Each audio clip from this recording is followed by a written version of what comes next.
कक्षा 7 गणित आज हम लोग हल करने वाले हैं प्रश्नावली 6.5 को। इस प्रश्नावली में आपको हमेशा एक समकोण त्रिभुज दे देगा और उसमें से दो भुजाएं आपको ज्ञात रहेंगी, तीसरी भुजा अज्ञात रहेगी और उसी को आपको ज्ञात करना रहेगा। तो उसको ज्ञात करने के लिए एक नियम होता है जिसे पाइथागोरस गुण कहते हैं। तो हम लोग पाइथागोरस गुण के बारे में समझ लेते हैं, इसके बाद ही प्रश्नावली प्रश्नों को हल करते हैं। यहाँ पर दिया हुआ है समकोण त्रिभुज तथा पाइथागोरस गुण। समकोण त्रिभुज पर ही हमेशा पाइथागोरस गुण लागू होगा, ठीक है। यह वैज्ञानिक का नाम है, इन्होंने ही पाइथागोरस गुण दिया था। इन्हीं के नाम से ही हम लोग इस नियम को जानते हैं, ठीक है। पाइथागोरस गुण भी लिख देगा, कभी कभी पाइथागोरस प्रमेय भी लिख देगा। हम लोग पाइथागोरस प्रमेय ही इसको लिख देंगे। यह हमेशा एक समकोण त्रिभुज पर ही लागू होगा। जैसे यहाँ पर ABC एक समकोण त्रिभुज है, समकोण त्रिभुज है, यहाँ पर कोण भी 90 अंश है। जब किसी त्रिभुज में एक कोण 90 अंश होता है तो वह समकोण त्रिभुज होता है। तो यहाँ पर देखिए इनके दो भुजाओं को आप देखिए, यहाँ पर दिया हुआ है समकोण के सामने वाली भुजा को कर्ण कहते हैं। कोई भी समकोण त्रिभुज रहेगा जो भी यहाँ पर 90 अंश है, 90 अंश का जो कोण बन रहा है, इसके जो ठीक सामने वाली भुजा है ना, इसी को हमेशा कर्ण कहते हैं, ठीक है। और यहाँ पर दिया है अन्य दो भुजाओं को समकोण त्रिभुज के पाद या लेग्स कहते हैं। जो 90 अंश के सामने रहेगा, जो समकोण के सामने रहेगा, उसे कर्ण बोल देंगे और जो बाकी दो शेष भुजाएं उसे आप पाद बोल देंगे, ठीक है। तो पाइथागोरस गुण होता क्या है, यहाँ पर कोई भी समकोण त्रिभुज रहेगा, जो यहाँ पे समकोण के जो सामने वाली भुजा है ना, इसका वर्ग शेष दोनों भुजाओं के वर्गों के योग के बराबर होता है। यहाँ पर हम लोग लिख देते हैं जो पाइथागोरस गुण होता है वो क्या होता है, जो भी यहाँ पे समकोण के सामने वाली भुजा है इसका वर्ग, ए का वर्ग, ठीक है। यहाँ पर ए दे दिया गया इस भुजा का नाम, यहाँ पे कोई भी आपको संख्या दे देगा प्रश्न में, तो यहाँ पर एक हिसाब दे देगा, इसका कोई भी वैल्यू हो सकता है, ठीक है।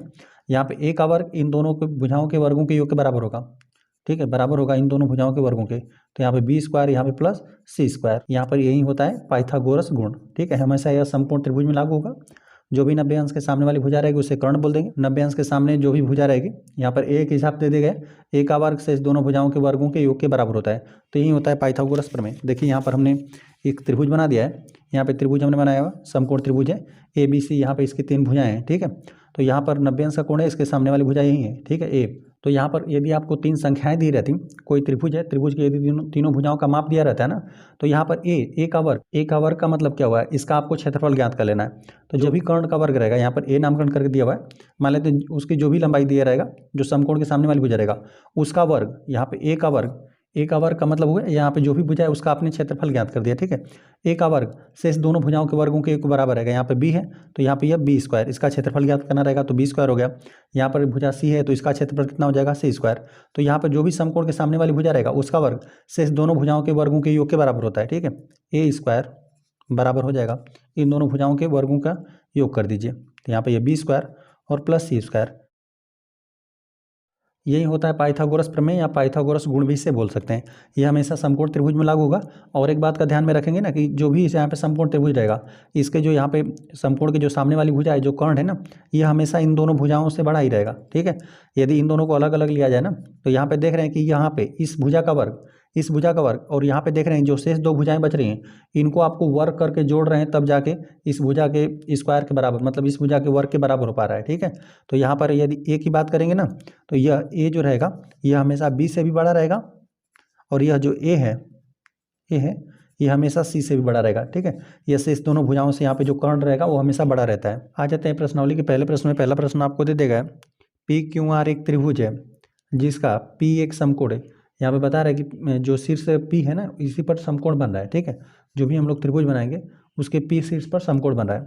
यदि दे दिया है PQ बराबर 10 सेंटीमीटर, एक भुजा आपको 10 सेंटीमीटर दे देगा, तथा PR बराबर यहाँ पे 24 सेंटीमीटर, तब यहाँ पे QR ज्ञात कीजिए, ठीक है। इसको हम लोग पाइथागोरस प्रमेय से ज्ञात करेंगे, क्योंकि यहाँ पर एक हमें समकोण त्रिभुज दे दिया गया है, इसमें दो भुजाएं आपको ज्ञात रहेंगी, एक भुजा अज्ञात रहेगा, उसका वैल्यू आपको ज्ञात करना रहेगा, ठीक है। चलिए, तो इसके लिए हमने यहाँ पर एक समकोण त्रिभुज बना दिया है। यहाँ पर समकोण त्रिभुज हमने बना दिया है, नामकरण इसका हम लोग कर देते हैं। यहाँ पे इसी पर बोल रहा है कि आपका जो यहाँ पे P है, यहीं पे समकोण है, यहीं पे 90 अंश का कोण बना है। तो यहाँ पे देखिए यह P हो गया, तो यहाँ पे एक Q कर दीजिए, यहाँ पे एक को, और एक शीर्ष को R कर दीजिए। PQR एक आपका समकोण त्रिभुज है। अब इसमें दे देगा ना PQ भुजा 10 सेंटीमीटर, तो यहाँ पे देख लीजिए PQ भुजा यही है जिसको आपको 10 सेंटीमीटर दे दिया गया है, ठीक है।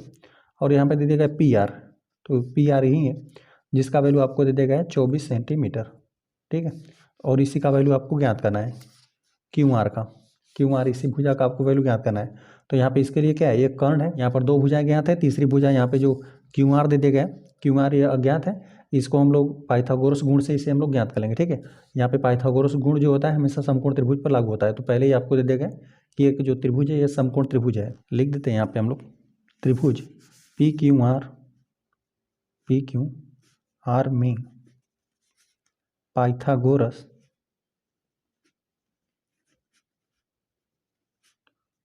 गुण से। तो इस समकोण त्रिभुज में हम लोग पाइथागोरस गुण लगा देते हैं। पाइथागोरस गुण लगाएंगे, पाइथागोरस गुण ही होता है कि जो भी कर्ण रहता है उसका वर्ग से दोनों भुजाओं के वर्गों के योग के बराबर होता है। तो यहाँ पे जो 90 अंश के सामने वाली भुजा यही है, पी क्यू नहीं क्यू आर है, ठीक है। और नामकरण इसका चलिए इसी प्रकार से दिया हुआ है क्यू आर, तो हम लोग भी क्यू आर करके लिख देते हैं। क्यू आर इस भुजा का वर्ग और शेष दोनों भुजाओं को वर्ग करके जोड़िए। यहाँ पे पी क्यू जैसे नामकरण दिया वैसे हम लोग नामकरण कर देते हैं।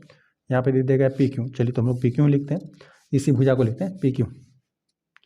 इसका भी वर्ग कर को आपको जोड़ना है और यहाँ पे इसको नामकरण किस प्रकार से किया है, पी आर नामकरण कर दिया, हम लोग भी पी आर लिख देते हैं, ठीक है।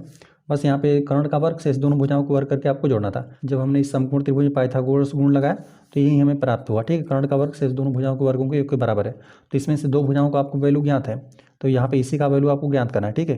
क्यू आर का वर्ग बराबर पी क्यू का वैल्यू आपको दे दिया गया था 10 सेंटीमीटर, तो यहाँ पर आप 10 का वर्ग कर देंगे, ठीक है। 10 का वर्ग प्लस, और यहाँ पे पी आर है, इसका वैल्यू आपको दे देगा 24 सेंटीमीटर, ठीक है। तो इसका भी वर्ग हो जाएगा। अब यहाँ पे लिखते हैं क्यू आर का वर्ग बराबर 10 का वर्ग मतलब 10 का 10 में ही गुणा, 10 का 10 में गुणा कर देंगे तो आपको 100 प्राप्त हो जाएगा। और यहाँ पे 24 का वर्ग मतलब 24 का 24 में गुणा आपको कर देना है। जब 24 का 24 में आप गुणा कर देंगे तो आपको 576 प्राप्त हो जाएगा, 576 मिला। चलिए इसको और हम लोग हल करते हैं, इन दोनों संख्याओं को हम लोग जोड़ देते हैं। यहाँ पे लिख देते हैं क्यू आर का वर्ग बराबर, यहाँ पर हम लोग जोड़ देंगे तो इकाई स्थान पे 6 मिलेगा, दाई के स्थान पर 7, और यहाँ पे जो सैकड़े का स्थान है यहाँ पर आपको 6 मिला, 676। अब यहाँ पर दोनों पक्षों का आपको वर्गमूल ज्ञात कर लेना है ना, क्योंकि यहाँ पे वर्ग है बराबर को उधर पक्षांतर कर देंगे। जैसे यहाँ पर चिन्हों को हम लोग पक्षांतर करने सीखे हुए, कोई भी संख्या प्लस में रहता है तो बराबर को उधर पक्षांतर कर देते हैं तो ऋण में हो जाता है, और कोई धन में रहता है तो ऋण में चला जाता है, गुणा में रहता है तो भागा में रहता है तो यहाँ पे गुणा में, बराबर को उधर हम लोग पक्षांतर करते हैं तब। इसी प्रकार से वर्ग है बराबर को उधर पक्षांतर कर देंगे तो उस जो भी संख्या रहेगी उसका वर्गमूल ज्ञात हो जाएगा। इसका मतलब ये होता है ना कि दोनों पक्षों का आपने वर्गमूल ज्ञात कर दिया। या करके हम लोग लिख देते हैं यहाँ पे क्यू आर बराबर यहाँ पे 676 का आपको वर्गमूल ज्ञात करना है। तो जब आप 676 का वर्गमूल ज्ञात कर देंगे ना तो यह संख्या होता है 26 का वर्ग, ठीक है। 26 का 26 में जब आप गुणा कर देंगे तभी आपको 676 मिल जाएगा। यहाँ पे लिख देते हैं क्यू आर बराबर करनी के अंदर 26 गुणते 26। यदि इसे आप गुणनखंड करके करना चाहेंगे तो यहाँ पर गुणनखंड कर लीजिएगा। गुणनखंड करने के बाद दो दो का जो जोड़ा मिलेगा ना संख्याओं का, उसमें से एक एक आपको लेना रहता है। दो संख्याओं साथ में रहेंगी, मान लेते हैं 2 बार 2 आया तो उसे एक बार आपको लेना रहता है वर्गमूल में, ठीक है। तभी आप वर्गमूल निकालेंगे तो यहाँ पर आपको 26 प्राप्त होगा, ठीक है। यहाँ पे 26 गुणते 26 मिलेगा, उसमें से एक आप 26 ले लेंगे, ठीक है। यहाँ पे हम लोग लिख देते हैं क्यू आर बराबर आपको मिलेगा 26, जो कि यह मात्रक सेंटीमीटर में था, तो यहाँ पर भी आपको सेंटीमीटर में मिलेगा, ठीक है। जो त्रिभुज की तीसरी भुजा है ना, समकोण जो त्रिभुज था उसकी जो तीसरी भुजा है वो 26 सेंटीमीटर है। प्रश्न नंबर 2 दिया गया ए बी सी एक त्रिभुज है जिसका सी समकोण है, मतलब यहाँ पे जो त्रिभुज ए बी सी है यहाँ पे शीर्ष पे 90 अंश का कोण बन रहा है। यदि आपको ए बी बराबर 25 सेंटीमीटर और ए सी बराबर यहाँ पे 7 सेंटीमीटर दिया गया, तब यहाँ पे बी सी भुजा को आपको ज्ञात करना है। देखिए इस प्रकार से हमने एक त्रिभुज बना दिया, यहाँ पर एक समकोण त्रिभुज है, तो यहाँ पर सी पर बोला है ना कि सी पर समकोण बन रहा है, ठीक है। तो यहाँ पर हम लोग सी बना देते हैं, बाकी यहाँ पे सी बना दिया, ए बी किसी को बना दीजिए, ठीक है। यहाँ पे लिख देते हैं यह ए हो गया, यह बी हो गया, ए बी सी इस प्रकार त्रिभुज हो गया। अब यहाँ पर यदि ए बी बराबर यहाँ पे 25 सेंटीमीटर, तो ए बी यही हो गया जो आपको कर्ण दे देगा, इसका वैल्यू दे देगा, ठीक है। यहाँ पर यह 25 सेंटीमीटर दे देगा ए बी। ए सी का वैल्यू 7 सेंटीमीटर, तो ए सी है यहाँ पर ये दे देगा है 7 सेंटीमीटर। चलिए यहाँ पे बी सी का ही आपको वैल्यू ज्ञात करना है ना। इस समकोण त्रिभुज में हम लोग पाइथागोरस गुण लगा देंगे तो हम लोग को जो तीसरी अज्ञात भुजा है उसका मान ज्ञात हो जाएगा, ठीक है। यहाँ पे लिख देते हैं यह समकोण त्रिभुज है, ठीक है। यहाँ पे लिख देते त्रिभुज, यहाँ पे ए बी सी इसी त्रिभुज में, या फिर समकोण लिख देते हैं। चलिए आगे समकोण लिख देते हैं, क्योंकि हमेशा जो पाइथागोरस गुण है वो समकोण त्रिभुज में ही लागू होगा। लिख देते हैं पाइथागोरस गुण से, पाइथागोरस गुण लगा देते हैं इस समकोण त्रिभुज में। तो यहाँ पर देखिए जो समकोण है उसके सामने वाली भुजा यही है, कर्ण आपका यही हो जाएगा, ठीक है। ए बी ही कर्ण है, तो यहाँ पे ए बी का वर्ग शेष दोनों भुजाओं के वर्गों के योग के बराबर होगा।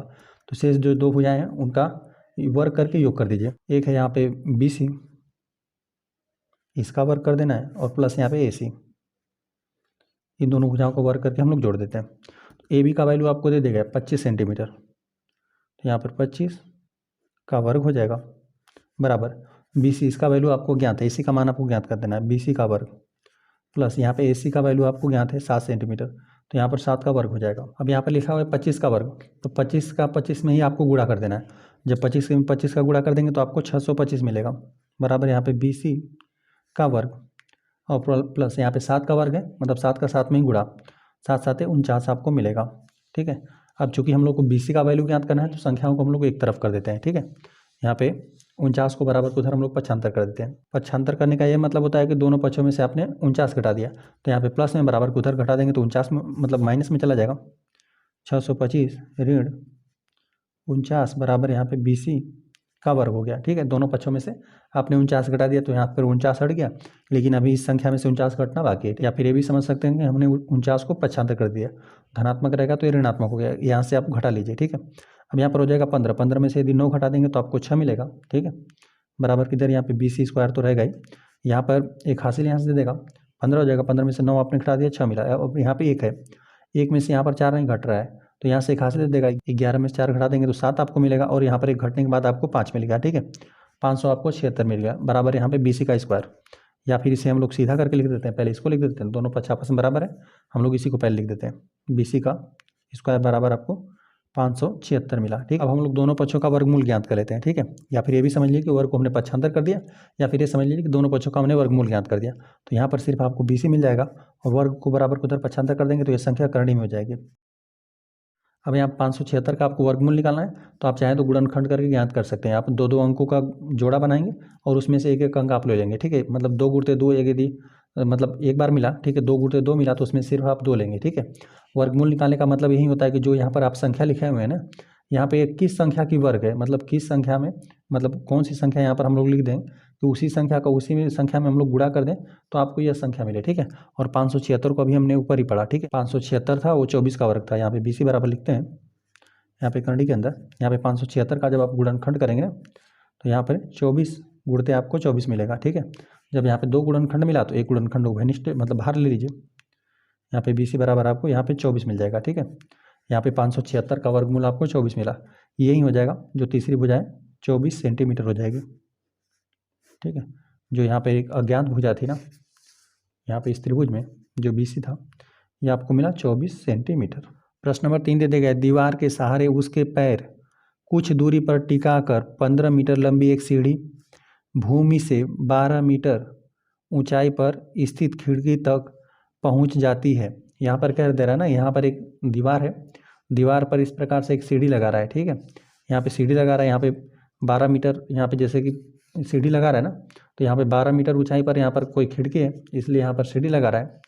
ठीक है, यहाँ पे दे देगा 15 मीटर, जो यहाँ पे टिका कर 15 मीटर लंबी एक सीढ़ी है। ठीक है, यहाँ पे जो सीढ़ी की लंबाई यहाँ पर 15 मीटर दे देगा, साथ साथ आपको फिगर भी दे देगा, यहाँ पे 15 मीटर लंबी यहाँ पर सीढ़ी है, और यहाँ पर यह 12 मीटर ऊंचाई की यहाँ पर दीवार है। ठीक है, इस तरह से खिड़की तक पहुँच जा रहा है सीढ़ी। अब दे देगा दीवार से सीढ़ी के पैर की दूरी ज्ञात कीजिए। यहाँ पर यहाँ तक सीढ़ी है, अब सीढ़ी के पैर से यहाँ पे जो दीवार है, दीवार की यहाँ पर ऊंचाई थी, इसी का आपको दूरी ज्ञात कर देना है। ठीक है, जो यहाँ पे दीवार है, दीवार से यहाँ पे जो सीढ़ी का पैर है, मतलब जो सीढ़ी का निचला हिस्सा है, इससे बीच की यह दूरी आपको ज्ञात कर देना है। ठीक है, तो जब भी यहाँ पे कोई दीवार खड़ी रहेगी ना तो यहाँ पर आपको 90 अंश का कोण मिलेगा। ठीक है, तो यहाँ पर एक बन रहा है समकोण त्रिभुज। ठीक है, समकोण त्रिभुज बन रहा है, तो यहाँ पर आप पाइथागोरस प्रमेय गुण लागू कर देंगे तो यहाँ पे 2 भुजाएं ज्ञात है और तीसरी भुजा आपको ज्ञात हो जाएगी। ठीक है, यहाँ पर हम लोग लिख देते हैं, हल करने वाले हम लोग तीसरे वाले प्रश्न को। यहाँ जो यहाँ पे कथन दे दिया गया है, इससे एक समकोण त्रिभुज की रचना हो रही है। ठीक है, यहाँ लिखते हैं, यहाँ दिए गए कथन से समकोण त्रिभुज का, चलिए लिख देते हैं निर्माण होता, निर्माण यहाँ पे लिख देते हैं हो रहा है। ठीक है, तब पाइथागोरस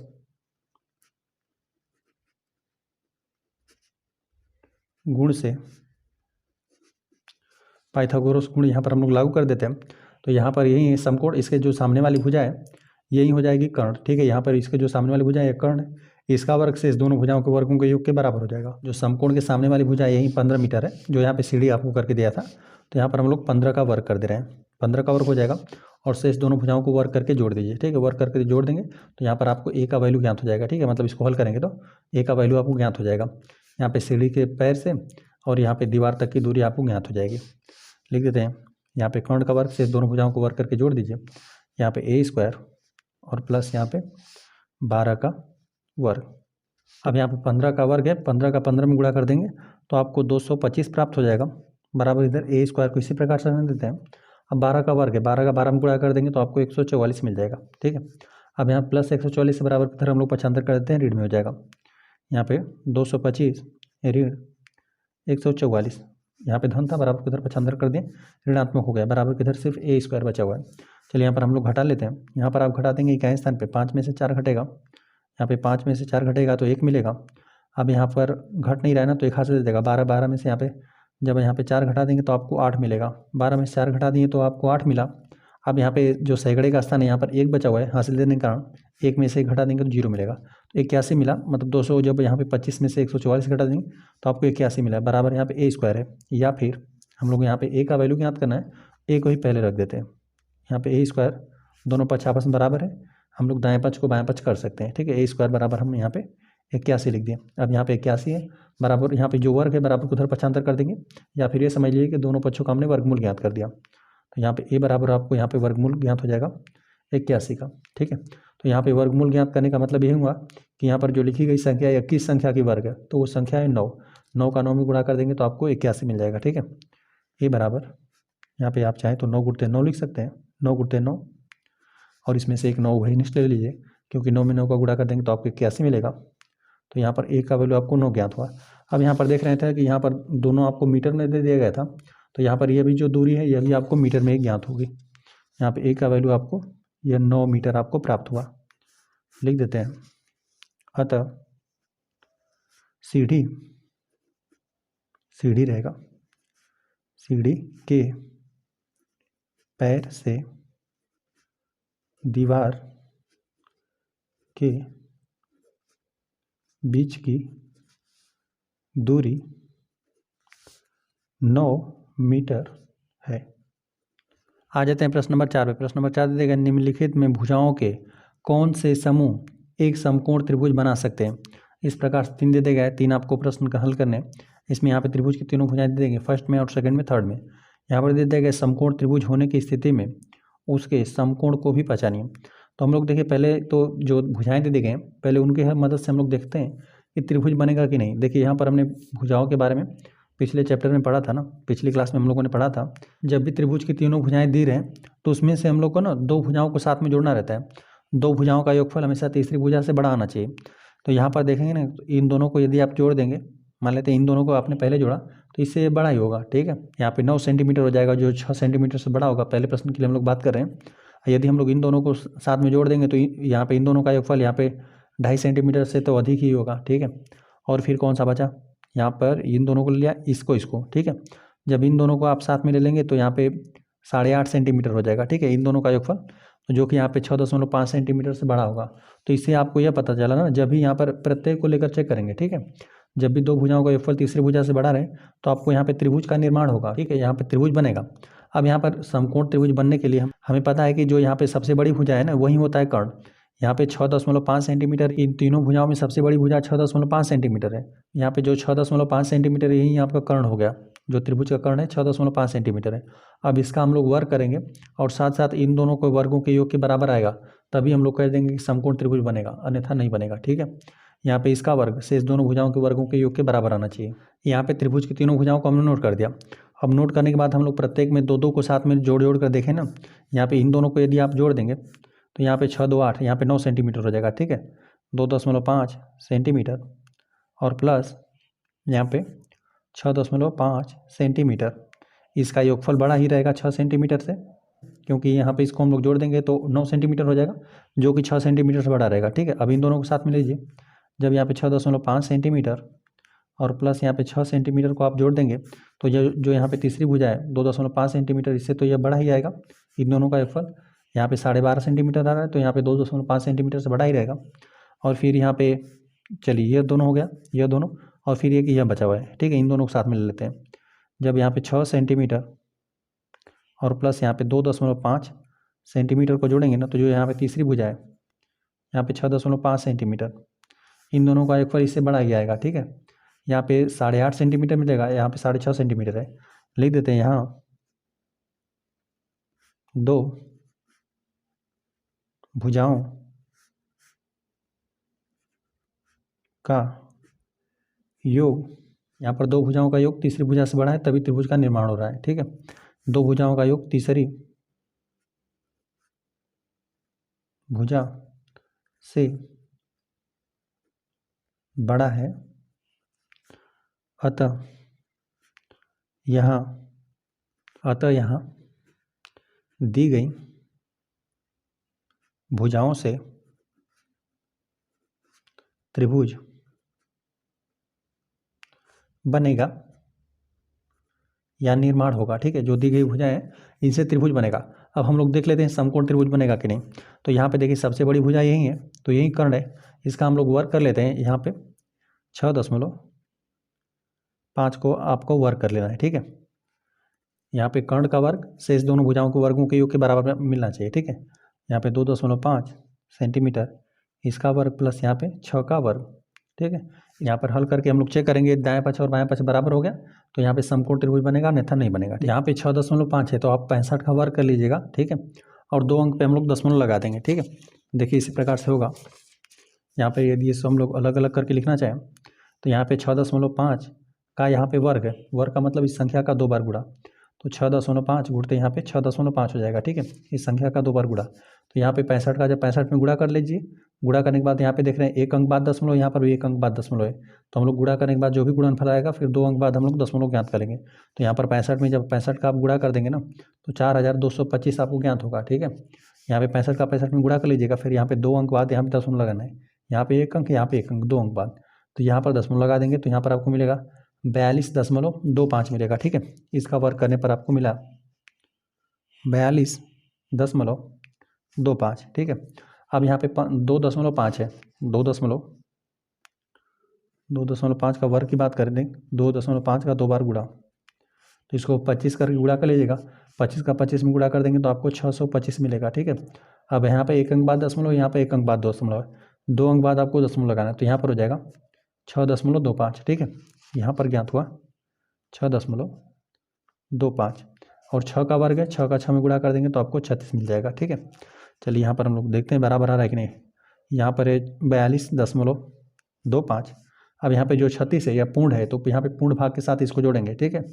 यहाँ पे इसे दशमलव के बाद नहीं जोड़ने लगेंगे, ठीक है। यह पूर्ण भाग है तो पूर्ण भाग को यहाँ पे पूर्ण के साथ जोड़िए, तो यहाँ पर 6 को 36 के साथ जोड़िए, 6 में 6 जोड़ देंगे तो 12 हो जाएगा ये, या फिर इसको इकाई अंक समझ लीजिए, ठीक है। ये इकाई अंक है, यहाँ पे 36.0 करके लिख दीजिए, ठीक है। तो यहाँ पे दशमलव के बाद यहाँ पे 2 अंक तो रहेगा, 2 5 ये तो रहेगा। अब यहाँ पे जोड़िए, 6 में 6 जोड़ देंगे, 6 दूना 12 को 2 हो जाएगा, एक हासिल बना जो कि यहाँ पे दाएं के स्थान पर जोड़ देंगे, 3 में एक हासिल जोड़ देंगे तो आपको 4 मिल जाएगा, ठीक है। तो यहाँ पर हम लोगों ने 4 प्रतिस्थापित कर दिया। तो यहाँ पर देख रहे हैं बाएं पक्ष को जो यहाँ पे कर्ण का वर्ग हमने किया था और शेष दोनों भुजाओं को वर्ग करके जोड़ा, तो यहाँ पर दोनों का यहाँ पे योगफल, ठीक है, आपको बराबर मिला, ठीक है, मतलब दोनों पक्ष आपको बराबर मिला। इस प्रकार से आपको ये पता चला कि जो भी त्रिभुज की तीनों भुजाएं दी गई उनसे त्रिभुज का निर्माण होगा और साथ साथ जो भी त्रिभुज है वह समकोण त्रिभुज बनेगा। लिखते हैं यहाँ दी गई भुजाओं में कर्ण का वर्ग शेष 2 भुजाओं के वर्गों के योग के बराबर है, अतः दी गई भुजाओं से समकोण त्रिभुज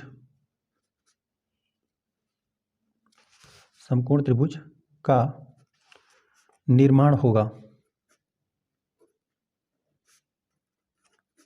ठीक है। यदि यहाँ पर कर्ण का वर्ग शेष दोनों भुजाओं के वर्गों के योग के बराबर नहीं मिलता तो हम लोग कह देते हैं कि समकोण त्रिभुज नहीं बनता, ठीक है। लेकिन यहाँ पे देख रहे थे कर्ण का वर्ग शेष दोनों भुजाओं के वर्गों के योग के बराबर मिल गया, तो यहाँ पर दाएं पक्ष और बाएं पक्ष आपस में बराबर है, तो इस प्रकार जो दी गई भुजाएं हैं उनसे एक समकोण त्रिभुज का निर्माण होगा। आ जाते हैं सेकंड वाले प्रश्न में। सेकंड वाले प्रश्न में आपको दे दी गई त्रिभुज की तीनों भुजाएं, यहाँ पर दे दी गई एक 2 सेंटीमीटर, एक 2 सेंटीमीटर, एक 5 सेंटीमीटर है। तो यहाँ पर आप देख रहे हैं कि इन दोनों भुजाओं का यदि आप योग कर देना, इन दोनों भुजाओं का योगफल यहाँ पे तीसरी भुजा से छोटा आ गया, तो ऐसा नहीं होना चाहिए। हमें त्रिभुज का निर्माण तभी होगा जब भी दो भुजाओं को हम लोग जोड़े ना, त्रिभुज के दो भुजाओं को जोड़े, तो यहाँ पे तीसरी भुजा से बड़ा आना चाहिए, तभी यहाँ पे त्रिभुज का निर्माण होगा, अन्यथा होगा ही नहीं, ठीक है। त्रिभुज का निर्माण हो ही नहीं पाएगा। तो यहाँ पे लिख देते हैं, देखिए आपको यहीं दे दिया गया था 2 सेंटीमीटर, 2 सेंटीमीटर, यहाँ पर एक दे दिया गया था 5 सेंटीमीटर। यहाँ पर हमने आपको जोड़ कर बताया 2 सेंटीमीटर और प्लस यहाँ पे 2 सेंटीमीटर, और यहाँ पे यह छोटा हो गया, इसे बड़ा होना चाहिए था। इन दोनों का योगफल यदि बड़ा रहता तब त्रिभुज का निर्माण होता, लेकिन ये 5 सेंटीमीटर से छोटा हो गया, है ना। दो में दो जोड़ेंगे तो आपको 4 सेंटीमीटर मिलेगा, सेंटीमीटर, जो कि यहाँ पर 5 सेंटीमीटर से यहाँ पर छोटा हो गया। इसे होना चाहिए था बड़ा, हो गया छोटा, तो मत त्रिभुज का निर्माण नहीं होगा। इसको लिख दीजिए, लिख देते हैं यहाँ 2 भुजाओं का योग तीसरी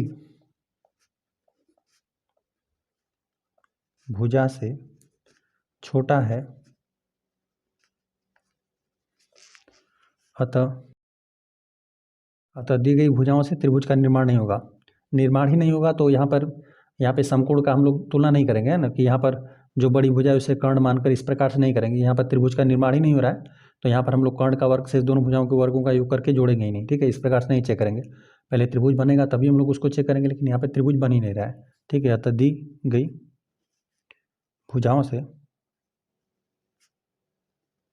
भुजाओं से त्रिभुज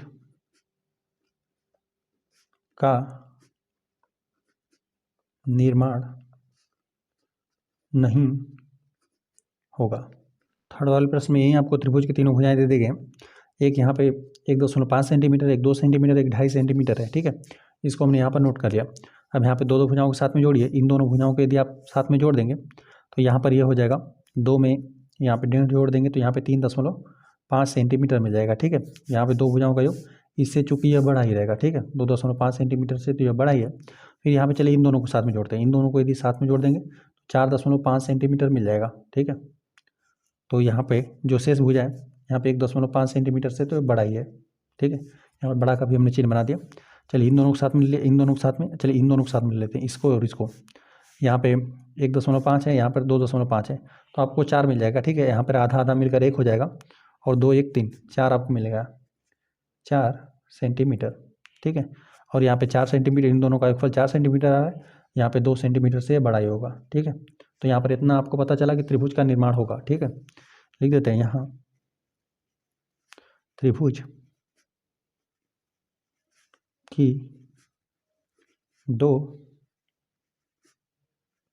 भुजाओं का योग तीसरी भुजा से बड़ा है, अतः त्रिभुज का निर्माण होगा। अच्छा, इतना तो हमें पता चल गया कि त्रिभुज का निर्माण होगा। अब हम लोग देख लेते हैं कि समकोण त्रिभुज बनेगा कि नहीं, है ना। तो यहाँ पे इसमें सबसे बड़ी भुजा कौन सा है, 2.5 सेंटीमीटर, तो इसका वर्ग शेष दोनों भुजाओं के वर्गों के योग के बराबर आना चाहिए, ठीक है, पाइथागोरस प्रमेय से हमें इतना पता है, ठीक है। तो यहाँ पर जो सबसे बड़ी भुजा जो कर्ण है यह है 2.5 सेंटीमीटर, ठीक। पाइथागोरस प्रमेय हमेशा समकोण त्रिभुज पर लगता है, ठीक है। यहाँ पर यदि ये लागू हो गया तो समकोण त्रिभुज आपको प्राप्त होगा, अन्यथा नहीं मिलेगा, ठीक है। तो 2.5 सेंटीमीटर का आपको वर्ग कर देना है, और इन दोनों का जो शेष दोनों भुजाएं हैं उसका वर्ग करके आप जोड़ दीजिए। यहाँ पे लिख देते हैं 1.5 सेंटीमीटर इसका वर्ग कर देना है, और प्लस यहाँ पे 2 सेंटीमीटर इसका आपको वर्ग कर देना है, ठीक है। यहाँ पे सबसे बड़ी भुजा यही थी, ठीक है, कर्ण आपको यहीं हो गया और शेष दोनों भुजाएं यही हैं, ठीक है। अब यहाँ 25 का 25 में गुणा कर देंगे तो आपको 625 मिल जाएगा, ठीक है। 25 का 25 में गुणा कर देंगे 625, और यहाँ पे 2.5 का 2 बार गुणा है ना, मतलब 2 अंकों बाद 10 लगेगा, तो यहाँ पे 6.25 आपको प्राप्त हुआ। ठीक है, 15 गुणा करने के बाद आपको 225 मिलेगा और 2 अंक बाद आपको दशमलव लगा देना है, 1 अंक 2 अंक बाद दशमलव। ठीक है, और 2 का वर्ग कर देंगे, 2 दूना 4 हो जाएगा।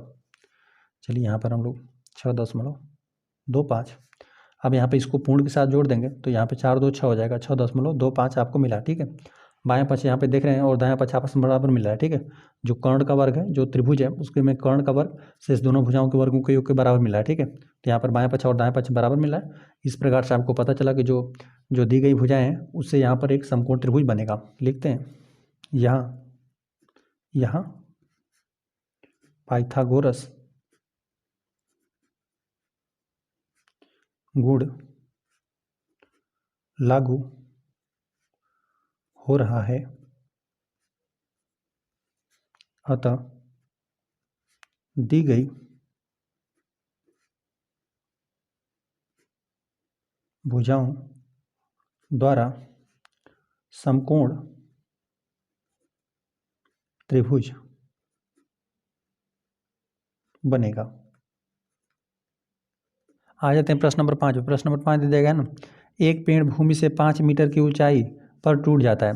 कोई पेड़ है वह 5 मीटर की ऊंचाई से टूट जाता है। ठीक है, और उसका ऊपरी सिरा भूमि को उसके आधार से 12 मीटर की दूरी पर छूता है। यहाँ पर जो पेड़ का ऊपरी सिरा है ना, वह आधार से उसके आधार से 12 मीटर की दूरी पर छूता है। पेड़ की पूरी ऊंचाई ज्ञात कीजिए। देखिए प्रश्न आपको इसी प्रकार से दे देगा ना, कोई पेड़ यहाँ से यहाँ तक था। ठीक है, कोई पेड़ यहाँ तक था, 5 मीटर की ऊंचाई से टूट गया। ठीक है, यहाँ पर प्रश्न में आपको दे देगा यही कि 5 मीटर से ऊंचाई पर टूट गया। ठीक है, और टूट कर यहाँ पर भूमि पर वह छू रहा है। ठीक है, भूमि पर छू रहा है और यहाँ पर दे देगा पेड़ से, मतलब इसी के आधार से आपको पूछा दिया हुआ है ना कि 12 मीटर की दूरी पर आपको छूता है। ठीक है, यहाँ पर इसकी दूरी दे देगा 12 मीटर। ठीक है, प्रश्न को आप चाहें तो एक बार और पढ़ सकते हैं।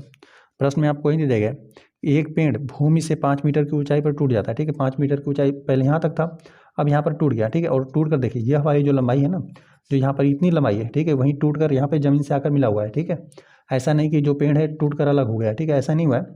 यहाँ पर पेड़ मतलब टूटने को तो टूट गया है, लेकिन यहाँ पर लगा हुआ है। ठीक है, और टूट कर इस प्रकार से आकर इसके साथ मिल गया है और यहाँ पे समपूर्ण त्रिभुज का निर्माण कर रहा है। यह है कि पेड़ 5 मीटर की ऊंचाई से टूट रहा है और उसका ऊपरी सिरा, जो यहाँ पर पेड़ का जो ऊपरी सिरा है ना, यही है। यहाँ पर फिलहाल में पेड़ पूरा यहाँ तक था, ऊपरी सिरा यहाँ पर था, यहाँ से यह 5 मीटर से टूट गया तो यह वाला आकर यहाँ पे लग गया ज़मीन के साथ। ऊपरी सिरा भूमि को उसके आधार से, जो उसका आधार यही था, पेड़ का आधार यही था, इसके आधार से यहाँ पे 12 मीटर की दूरी पर छूता है। ठीक है, 12 मीटर की दूरी पर आकर छुआ है, तो यहाँ पे पेड़ की पूरी ऊंचाई ज्ञात कर दिए। तो यहाँ पे पेड़ की पूरी ऊंचाई यह है। ठीक है, और यहाँ पर यह था, पूरी ऊंचाई यही था, यहीं टूट कर क्या हो गया, यहाँ पर लग गया। ठीक है, ये जो लंबाई थी इस प्रकार से टूट कर यहाँ पर गिर कर लग गया है। ठीक है, तो यहाँ पर एक समकोण त्रिभुज बनेगा और यहाँ पर आपको कर्ण का वैल्यू ज्ञात कर लेना है। ठीक है, तो यहाँ पर हम लोग ABC त्रिभुज मान देते हैं। यहाँ पर ABC हमने त्रिभुज मान लिया। अब यहाँ पर हम लोग क्या कर देंगे कि यहाँ पर कर्ण बनेगा, समकोण त्रिभुज के लिए कर्ण हो जाएगा। तो इसकी यदि हम लोग लंबाई ज्ञात कर देंगे तो यही टूटा हुआ भाग है, 5 मीटर अभी पेड़ इसी प्रकार से खड़ा भी है। ठीक है, तो यह वाली जो पेड़ की लंबाई आएगी और यहाँ पर यह वाली लंबाई, दोनों को हम लोग जोड़कर पेड़ की पूरी ऊंचाई ज्ञात कर लेंगे। नीचे आपका यह भूमि हो गया और ऊपर आपको यह पेड़ था जो कि 5 मीटर से टूट गया, तो यहाँ पे जो पेड़ का आधार था उससे 12 मीटर की दूरी पर मिला। ठीक है, अब यहाँ पर हम लोग लिख देते हैं त्रिभुज, समकोण त्रिभुज है, समकोण त्रिभुज बन रहा है, समकोण त्रिभुज ABC में पाइथागोरस गुण लागू कर देते हैं। पाइथागोरस गुण से जो यहाँ पे समकोण ही है, इसके जो सामने वाली भुजा है, इसका वर्ग से दोनों भुजाओं के वर्गों के योग के बराबर हो जाएगा। तो यहाँ पे इसके सामने भुजा AC है, तो AC का वर्ग हो जाएगा और शेष दोनों भुजाओं को वर्ग करके जोड़ दीजिए। तो यहाँ पर AB है, एक भुजा AB है और एक भुजा यहाँ पे BC है, इसका वर्ग।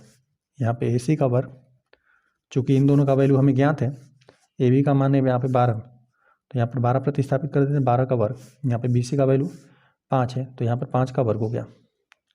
AC बराबर, AC का वर्ग है बराबर 12 12 गुणा कर देंगे 144 मिल जाएगा, प्लस 5 में 5 का गुणा कर देंगे तो 5 5 25 आपको प्राप्त हो जाएगा। AC का वर्ग बराबर इकाई स्थान पर जोड़ देंगे, 5 4 9 आपको मिलेगा, दाहिने का स्थान जोड़िए, दाहिने का स्थान जोड़ देंगे तो आपको 4 2 6 हो जाएगा, और यहाँ पर 1 मिला, 169 मिला। यहाँ पे दोनों पक्षों का आपको वर्गमूल ज्ञात कर देना है, ठीक है। तो यहाँ पर AC हो जाएगा, या फिर ये समझ लीजिए कि दोनों यहाँ पे वर्ग को बराबर उधर पक्षांतर कर देंगे, जो भी संख्या रहेगा उसका वर्गमूल ज्ञात हो जाएगा। 169 हो गया। तो यहाँ पे 169 का वर्गमूल ज्ञात करने का ये मतलब हुआ ना कि यहाँ पर जो 169 लिखा गया है, किस संख्या का हम लोग मतलब कोई संख्या ऐसा लिख दीजिए, उसी संख्या को उसी संख्या में गुणा कर दें तो आपको 169 मिले। तो संख्या होता है 13, 13 में गुणा कर देंगे, 13 का वर्ग 169 होता है। AC बराबर यहाँ पर लिख देंगे करंडी में 13 गुणते 13, 2 गुणनखंड मिल गया। अब इसमें से एक उभयनिष्ठ ले लीजिए, एक को बाहर लिख दीजिए। AC बराबर आपको 13 मिला, चूँकि यह भी मीटर में था, यह भी मीटर में था, तो यहाँ पर भी आपको यह 13 मीटर ही मिलेगा, ठीक है। यहाँ पर यह 13 मीटर था।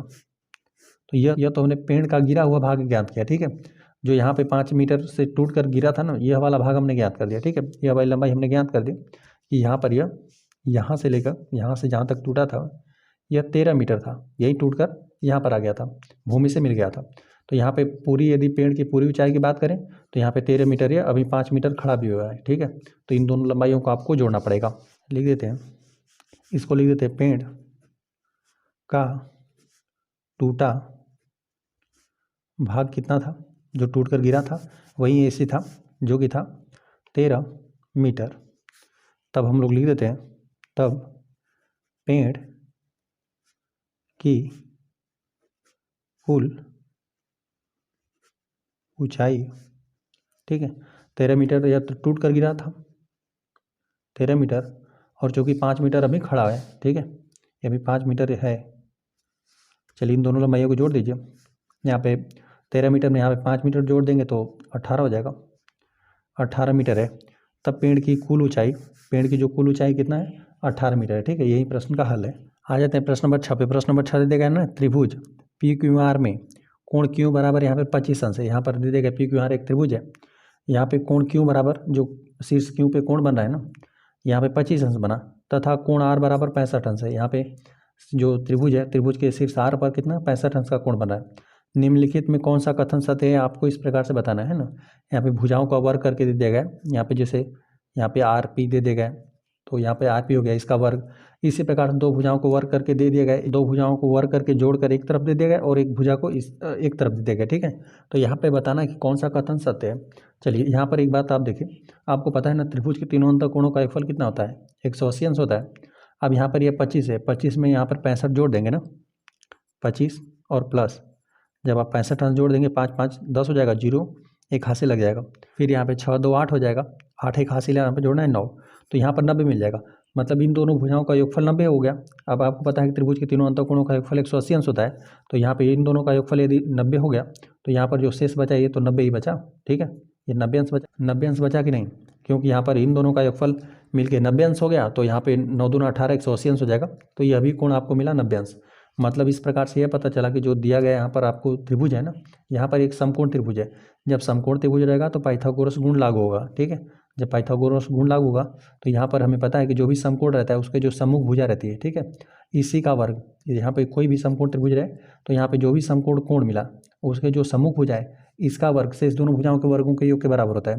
तो यहाँ पे इसका वर्ग, जो यहाँ पे पाइथागोरस गुण आप लागू करेंगे ना, तो QR का वर्ग यहाँ पे लिख देते हैं, QR का वर्ग से इस दोनों भुजाओं को वर्ग करके जोड़ दीजिए, ठीक।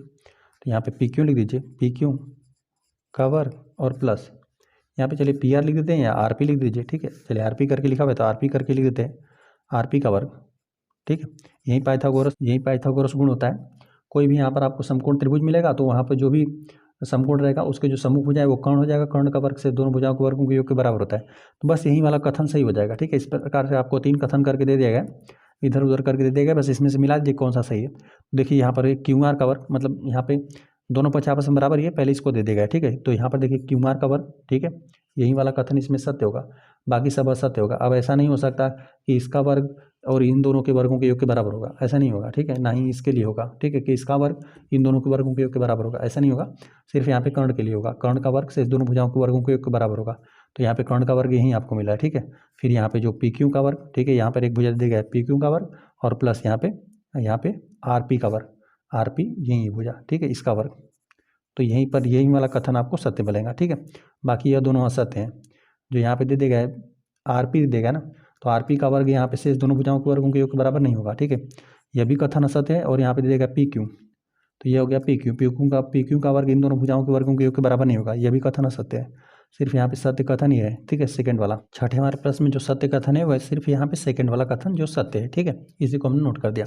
चलिए आ जाते हैं हम लोग प्रश्न नंबर 7 पे। प्रश्न नंबर 7 में आपको दे दिया गया है ना, एक आयत की लंबाई आपको दे दिया गया है 40 सेंटीमीटर तथा उसका विकर्ण एक विकर्ण दे दिया गया है 41 सेंटीमीटर। इसका परिमाप ज्ञात कीजिए। परिमाप मतलब हम लोग को पूरी बाउंड्री ज्ञात करना है, ठीक है, परिमाप का मतलब यही होता है। चलिए हम लोग पहले एक आयत बना लेते हैं। इस प्रकार से हमने एक आयत खींच लिया। आयत की यहाँ पर लंबाई दे दिया गया 40 सेंटीमीटर है, तो यहाँ पर हम लोग लिख देते हैं जो यहाँ पर यह है यह लंबाई है, और यहाँ पे जो ऊर्ध्वाधर है ये हो जाएगा चौड़ाई। यहाँ पे 40 है, 40 सेंटीमीटर, ये भी 40 सेंटीमीटर, ये भी 40 सेंटीमीटर हो जाएगा, क्योंकि कोई भी आयत रहता है उसके सम्मुख भुजाएं बराबर और समांतर भी रहती हैं। ये 40 सेंटीमीटर हो गया, और एक विकर्ण दे दिया गया था 41 सेंटीमीटर, तो यहाँ पे विकर्ण आप दोनों विकर्ण बराबर होगा, ठीक है। आप चाहें तो यहाँ से भी विकर्ण मिला सकते हैं, यहाँ से भी मिला सकते हैं, दोनों विकर्ण आपस में बराबर ही रहेगा। तो यहाँ पे दे दिया गया 41 सेंटीमीटर, ठीक है, यही विकर्ण है। अब हम लोग इसका ABCD इस प्रकार से नामकरण कर देते हैं ना, यहाँ पे ABC ABCD हमने नामकरण कर दिया। तो अब हम लोग को चूंकि परिमाप ज्ञात करना है, पूरी बाउंड्री ज्ञात करनी है, तो यहाँ पे लंबाई ज्ञात है, हम लोग यहाँ पे चौड़ाई यदि ज्ञात हो जाए ना, तो हम लोग लंबाई और चौड़ाई को जोड़कर दुगुना कर देंगे, या फिर आप चारों बाउंड्रियों को जोड़ देंगे, तो ये हो जाएगा परिमाप। परिमाप का मतलब पूरी बाउंड्री है ना। तो चलिए हम लोग इस लंबाई को भी ज्ञात कर लेते हैं, AD को, ठीक है। यहाँ पे प्रत्येक, और ये भी याद रखेंगे कि प्रत्येक कोण 90 अंश का होता है, यहाँ पर भी 90 अंश का कोण बन रहा है, ठीक है। पहले हम लोग इस समकोण त्रिभुज में, यहाँ पर जो समकोण त्रिभुज बन रहा है, यहाँ पर हम लोग पाइथागोरस गुण लागू कर देते हैं, लिख देते हैं ABD, यहाँ पे यही समकोण त्रिभुज है, लिखते हैं समकोण त्रिभुज। चलिए BAD करके लिख देते हैं, त्रिभुज BAD में, इस समकोण त्रिभुज में पाइथागोरस गुण से, ठीक है, इस समकोण त्रिभुज में यदि पाइथागोरस गुण लगाएंगे ना, तो यहाँ पे देखिए समकोण ही है, 90 अंश का कोण ही है, तो इसके जो समूह हो जाए यही कर्ण हो जाएगा, यहाँ पे BD कर्ण हो जाएगा। तो BD का वर्ग से इस दोनों भुजाओं को वर्ग करके जोड़ दीजिए, इस भुजा का भी और इस भुजा को भी। तो चलिए AD को ही पहले लिख देते हैं, AD का वर्ग और प्लस यहाँ पे AB का वर्ग, ठीक है। यहाँ पर जो समकोण त्रिभुज बन रहा था, यहाँ पे DAB या BAD लिख दिया, ठीक है। ये जो समकोण त्रिभुज है इसमें यहाँ पर समकोण ही बना है, 90 अंश का कोण बना है, इसके जो समूह भुजा है कर्ण, कर्ण का वर्ग से इस दोनों भुजाओं के वर्गों के योग के बराबर होगा। BD का वर्ग बराबर यहाँ पे AD का वर्ग प्लस यहाँ पे AB का स्क्वायर, ठीक है, इसको हम लिख दिया। चलिए यहाँ पे BD का चूंकि आपको वैल्यू दे देगा, ठीक है, BD का वैल्यू आपको 41 ज्ञात है, तो 41 का आपको वर्ग कर देना है, 41 का वर्ग कर देंगे। AD का वैल्यू अज्ञात है, तो AD का ही मान आप ज्ञात कर लेंगे, ठीक है, जो कि यहाँ पर ये लंबाई हो गया, ये चौड़ाई है आयत का, AD का वर्ग प्लस यहाँ पे AB का वैल्यू आपको ज्ञात है, जो कि है 40 का भी आपको वर्ग कर देना है। जब 41 का आप वर्ग करेंगे ना, 41 का 41 में आप जब गुणा कर देंगे तो 1681 आपको प्राप्त होगा, ठीक है। आप 41 से 41 में गुणा करके देख लीजिएगा, यहाँ पे बराबर AD का स्क्वायर बराबर नहीं, यहाँ पर प्लस है, ठीक है, यहाँ पे प्लस है, और यहाँ पे 40 का जब वर्ग कर देंगे, 40 का 40 में गुणा, 4 चौका 16 हो जाएगा, और फिर 2 जीरो लग जाएगा, 1600 आपको प्राप्त होगा। अब यहाँ पर प्लस में बराबर को उधर हम लोग पक्षांतर कर देते हैं, ऋण में हो जाएगा, चूँकि आपको AD का वैल्यू ज्ञात करना है, तो लिख देते हैं 181, यहाँ पे प्लस में बराबर को उधर पक्षांतर कर देंगे तो ऋण में हो जाएगा यह संख्या 1600 बराबर यहाँ पे AD का वर्ग। अब यहाँ पे 1681 में से 1600 घटा देंगे, सिर्फ आपको 81 मिलेगा, 81 मिला बराबर यहाँ पे AD का वर्ग। अब या फिर हम लोग पहले इसको लिख सकते हैं, दोनों पक्ष आपस में बराबर है, पहले इसको लिख देते हैं AD का वर्ग बराबर 81 हो गया। अब दोनों पक्षों का हम लोग वर्गमूल ज्ञात कर लेते हैं, या फिर AD बराबर यहाँ पे वर्गमूल हो जाएगा 81 का। तो 81 जो होता है वो किस संख्या का वर्ग होता है, वर्गमूल ज्ञात करने का मतलब ये हुआ, ठीक है। AD स्क्वायर था, वर्ग था, तो इसका हमने वर्गमूल निकाल दिया, तो ये AD मिला, लेकिन अभी 81 का वर्गमूल ज्ञात करना बाकी है। तो 81 है किस संख्या के वर्ग होती है, यहाँ पे 9 का 9 में गुणा कर देंगे तो आपको 81 ज्ञात हो जाएगा। तो AD का वैल्यू आपको ज्ञात हुआ 9, सब सेंटीमीटर में दिया था, तो ये भी आपको सेंटीमीटर मिला, ठीक है। लिख देते हैं आयत की चौड़ाई जो है 9 सेंटीमीटर है, ठीक है। तो यहाँ पर तो आपने चौड़ाई इसका ज्ञात कर दिया 9 सेंटीमीटर। अब यहाँ पे पूरी आपको बाउंड्री को जोड़ना है, ठीक है। तो यह 9 सेंटीमीटर, तो यह भी 9 सेंटीमीटर, यह 40 सेंटीमीटर लंबाई, तो यह भी लंबाई है, तो यहाँ पर यह भी हो जाएगा 40 सेंटीमीटर। या तो आप सबको जोड़ दीजिए, 2 बार 40 को जोड़ना पड़ेगा और 2 बार यहाँ पे 9 सेंटीमीटर को जोड़ना पड़ेगा। ठीक है, तो सबको आपस में जोड़ना, ये लिख देते हैं हम लोग। आयत का परिमाप मतलब बाउंड्री दो गुना करना रहता है लंबाई और चौड़ाई को जोड़कर। ठीक है, लंबाई और प्लस चौड़ाई को जोड़ देंगे और उसका दोगुना कर देंगे ना, तभी भी आपको परिमाप ज्ञात हो जाएगा। या तो आप चाहें तो चारों को जोड़ दीजिए। ठीक है, जो चारों रेखाखंड है परिधि है उसको जोड़ दीजिए। तो यहाँ पे दोगुना हम लोग कर देंगे, यहाँ पे लंबाई और चौड़ाई को जोड़ दीजिए। तो यहाँ पर यह 40 है, एक 40 है लंबाई और चौड़ाई आपको दे देगा 9। ठीक है, 9 हमने ज्ञात किया, 2 गुणते 40 में 9 जोड़ देंगे तो यहाँ पर 49 हो जाएगा। 49 का दोगुना आपको कर लेना है। ठीक है, 9 दूना 18 को 8 81 लगा, 4 दूना 8 9 हो जाएगा, 98 मिला और मात्रक यहाँ पे सेंटीमीटर रहेगा। तो यहाँ पर आयत का परिमाप आपको 98 सेंटीमीटर मिला। ठीक है, जो पूरी आयत की बाउंड्री है वो 98 सेंटीमीटर है। आ जाते हैं प्रश्न नंबर 8 पे। प्रश्न नंबर 8 दे दिया गया है, एक समचतुर्भुज के विकर्ण 16 सेंटीमीटर तथा 30 सेंटीमीटर है, इसका परिमाप ज्ञात कीजिए। परिमाप मतलब पूरी बाउंड्री हम लोग को ज्ञात करना है। तो यहाँ पे दे दिया गया है समचतुर्भुज। समचतुर्भुज का मतलब उसमें चारों भुजाएं आपस में बराबर है। ठीक है, यहाँ पे हम लोग चतुर्भुज बनाएंगे तो इसमें चारों भुजाएं आपस में बराबर रहेंगी। और इतना आपको पता होना चाहिए ना, जो समचतुर्भुज रहता है ना, यदि आप उसके विकर्ण खींचेंगे, ठीक है, यदि आप उसके विकर्ण खींचेंगे ना तो एक दूसरे को 90 अंश पे प्रतिच्छेद करते हैं। ठीक है, इस बात की आपको जानकारी होनी चाहिए। चलिए, तो इस प्रकार से हमने एक समचतुर्भुज बना दिया, नामकरण कर देते हैं ABCD। यह समचतुर्भुज है। यहाँ पर जहाँ पर एक दूसरे को प्रतिच्छेद करें यहाँ पर हम लोग ओ नामकरण कर देते हैं, लिख देते हैं यहाँ पे ABCD एक सम चतुर्भुज है। लिख देते हैं चतुर्भुज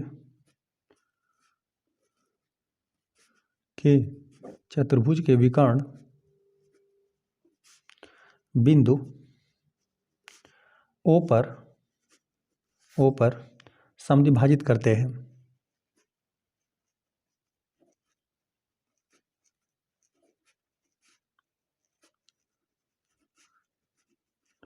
मतलब यहाँ पे जो समचतुर्भुज रहेगा, यदि आप उसके विकर्ण खींच रहे हैं ना तो इसको 2 बराबर भागों में भी बांटेगा और साथ साथ 90 अंश का कोण भी रहेगा। ठीक है, यहाँ पर 90 अंश का भी कोण रहेगा और इसको 2 बराबर भागों में बांटेगा भी। ठीक है, यहाँ पे प्रत्येक 90 अंश का कोण बनेगा और यहाँ पे 2 बराबर भागों में बांट देगा। जो यहाँ पे AC विकर्ण है इसको 2 बराबर भागों में बांट देगा, है ना। तो यहाँ पर AC वाली लंबाई यहाँ पर बड़ी लग रही है ना, तो इसको हम लोग 30 सेंटीमीटर ले रहे हैं। ठीक है, यहाँ पे AC बराबर हम लोग इसको 30 सेंटीमीटर ले रहे हैं इस विकर्ण को।